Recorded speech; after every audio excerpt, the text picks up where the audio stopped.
Inaprubahan ang pag-import ng 424,000 na metrikong toneladang refined sugar at update sa red striped soft-scale insect infestation sa Negros.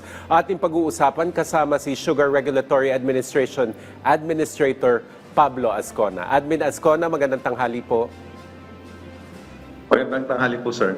Sir, welcome back po. Sir, para saan po itong pag-angkat ng 424,000 metric tons ng refined sugar? Kulang ba tayo sa supply o pang-imbak lang ito? Okay, yung current stock po kasi natin ng refined sugar ay nasa 310,000 metric tons po, and off milling na po tayo ngayon. So yung 310,000 po natin ay this is good for about almost 4 months po.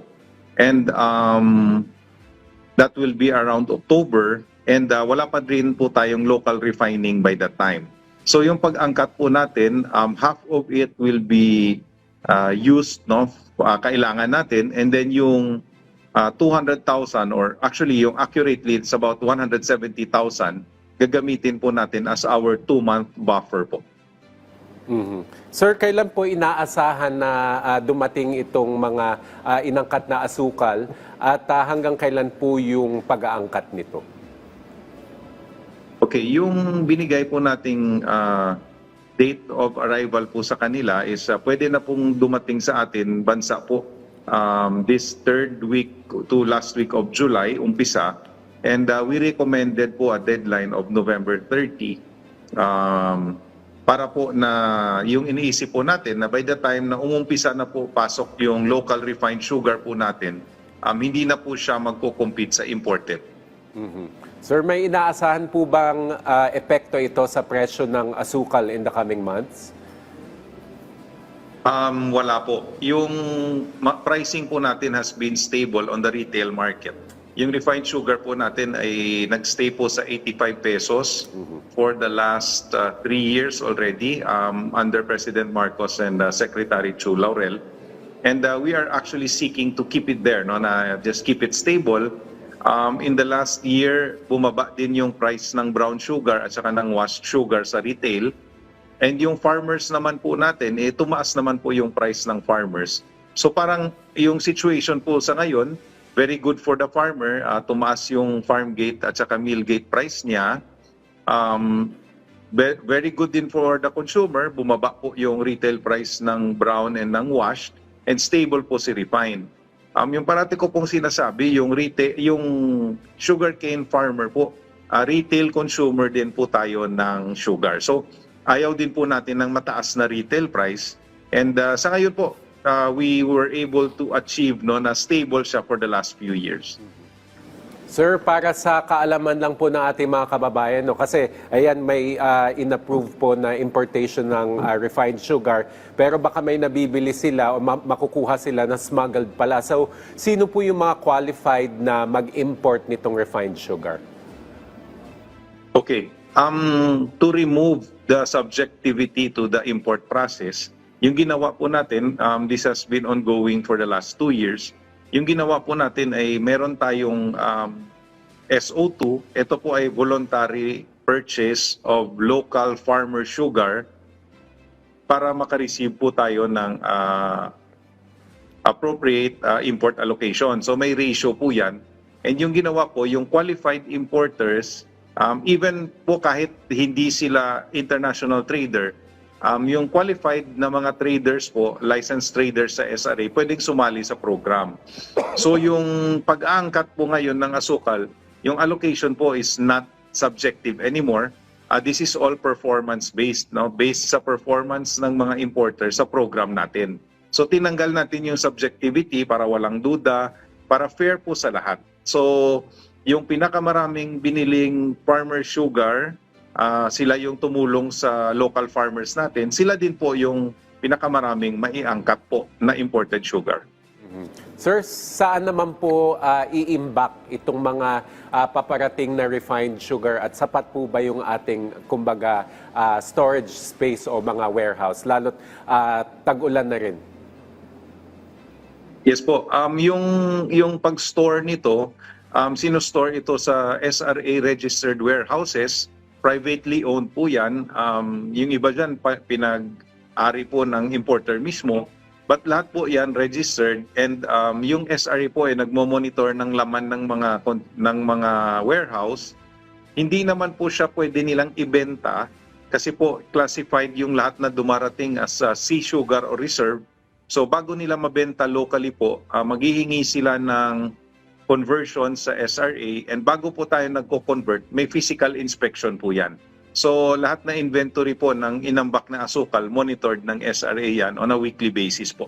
Ayan. So, dagdagan po natin, admin, yung detalye. Sabi nyo may physical inspection pagdating, tapos dadalhin sa ating mga warehouse. So, paano po yung proseso para ma-ensure po na yung mga inangkat ay maayos at mapupunta sa dapat nilang kalagyan?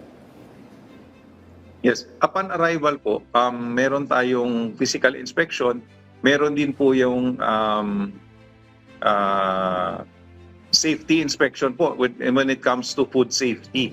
So, chine-check ng mga laboratory po ng SRA yon, and then i-store siya as reserved sugar. And then when the need arises, i-convert po siya to domestic sugar. Pag-convert po, meron namang ulit another inspection. Yung ini-inspect naman doon natin sa conversion po ay yung volume, yung proper volumes, na yung mga warehouses po, totoong andyan yung reserve sugar natin and gaano karami po.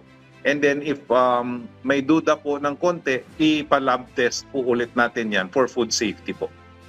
Sir, lipat naman po tayo sa ibang topic. Hingi kami ng update sa red striped soft scale insect o RSSI infestation sa Negros po. Siguro mag-dwell po tayo sa positive aspect. So ano na po yung mga nagawa ng ating task force na tumututok dito? Okay. So first off, from May until last update ko po last week, yung total na affected po is about 2,900 hectares. Yung positive side nito, meron na po tayong considered recovered. Nasa almost 300 hectares na po yung kinoconsider nating recovered. And on a further positive side, ang dami na pong pumapasok na inquiries and offers for tulong from the private sector. Lahat po gusto na mag-involve, yung mga sugar millers natin, umuumpisa.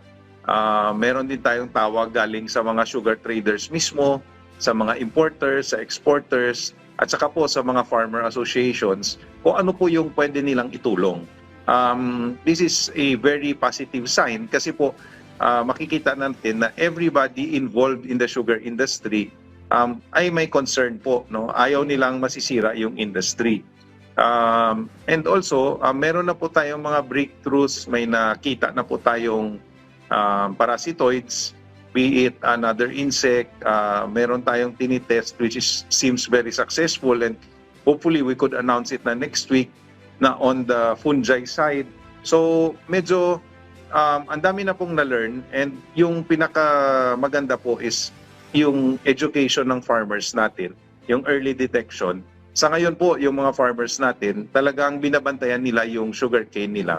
Kasi na-notice namin, pag na-detect agad, no, na maliit pa lang yung area covered in a certain farm, madali siyang i-control.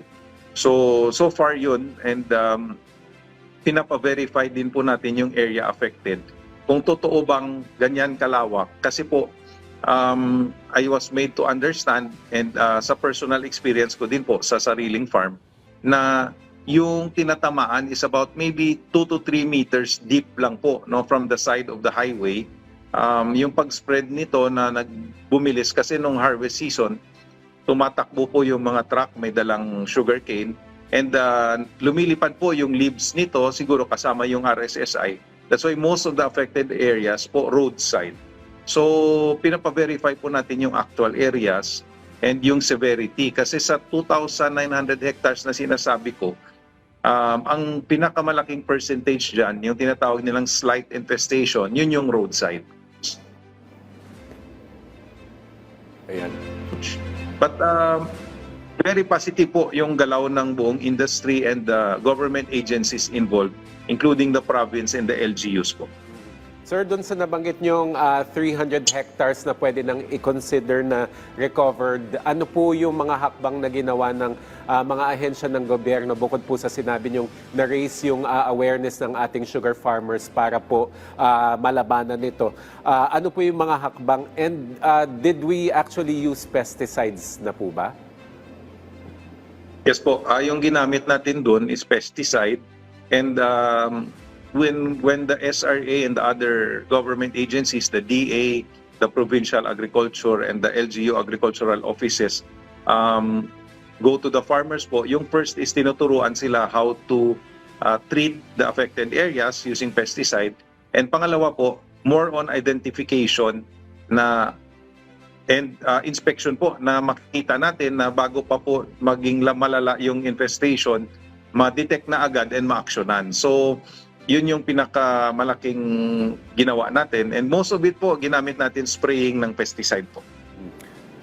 Sir, ano po kaya yung magiging susunod na hakbang ng SRA regarding the RSSI infestation? Kasi I understand na isang malaking factor talaga na nakakontribute dito is yung pagdadala ng mga farming implements, yung equipment mula dito sa atin sa Luzon, papunta doon sa Negros Island. So, ano po yung mga susunod na hakbang para po talaga ma-contain at hopefully ma-eliminate na itong infestation?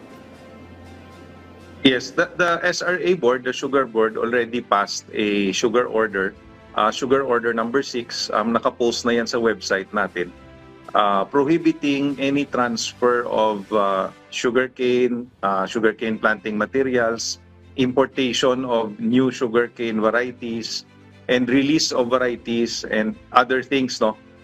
Prohibiting this without proper inspection and coordination with the SRA. Yung final approval po ng movement is nasa Bureau of Plant Industry po yan.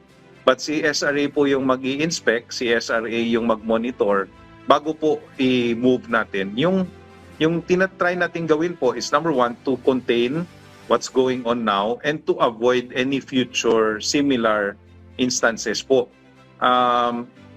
Sa ngayon po, we're in the process of retrieving data from the Bureau of Plant Industry. Tinitingnan po natin ano yung movement ng sugarcane plants or other sugarcane planting materials between the islands for the last year or so para po makita natin kung saan galing ito, bakit dumating siya sa Negros, and then we can further protect po yung sugar industry natin from further pest infestations. So yan ginawa na natin.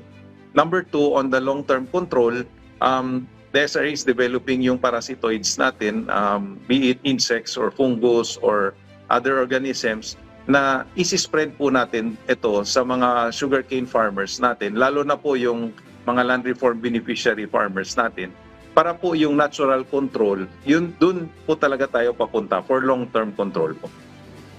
Admin, bilang panghuli, pangkalahatang mensahe na lamang po sa ating mga magsasaka, pati na rin po sa ating mga consumer na umaasa obviously sa asukal. Okay. So for our farmers, alam ko po meron tayong malaking problema when it comes to the pest. But rest assured po, hindi talaga uurungan ng SRA ito. No? We will continue to work with other government agencies, with private entities as well, like Philsorin, yung Philippine Sugar Research. Lahat po magtutulungan tayo. We will try to control or probably eliminate this. And for the farmers also, meron tayong inaangkat na sugar. Rest assured po, yung lahat na pag-import ng asukal po ay calibrated. And this should not affect the farm gate, mill gate prices for next season. For the consumers naman po, lahat na hakbang po ginagawa natin to make sure po na stable yung retail price ng asukal. We've been able to do it the last 2 to 3 years and we hope we can continually do it po. And for the industrial users, sapat po yung supply natin. We are ensuring that everybody po will have sugar na kailangan nila. So yun po. And good afternoon po sa lahat. Okay. Good afternoon din po at maraming salamat sa inyong oras, Administrator Pablo Azcona ng Sugar Regulatory Administration. Thank you, sir.